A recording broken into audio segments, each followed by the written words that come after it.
Ako pumunta dito para gumawa ng gulo. Makikiusap lang ho sana ako na sana po mapatawad niyo ho ako. Gusto ko pong humingi sa inyo ng dispensa. Alam ko naman pong mali yung ginawa ko sa inyo nung nakaraang kaso. Makikiusap po sana ako sa inyo na baka po pwedeng iurong niyo na lang po yung kaso.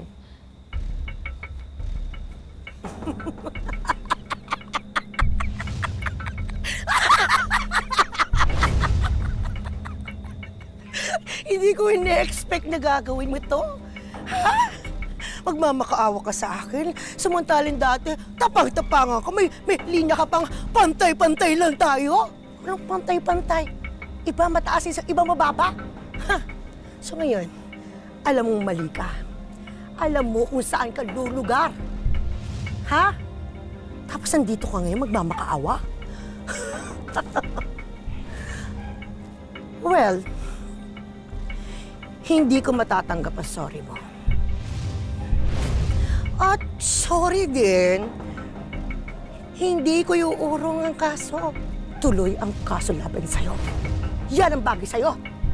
Mga hampas lupa, mga patay gutom. Ang yayabang nyo, mga ugaling squatter kayo, ganito ang gagawin nyo sa akin. Tapos sila magmamakaawa ka. Ang kapal talaga ng mukha mo. Ma'am, ano ho bang dapat kong gawin para mapatawad niyo ho ako? Lahat naman po gagawin ko para mawala ho yung galit niyo sa akin. Talaga? Lahat gagawin mo? Well, lumuhod ka at halikan mo ang paa ko. Po? Hindi mo naiintindihan? Ang sabi ko, lumuhod ka at halikan ang paa ko. Ate, wag. Ate, wag. Ate, wag.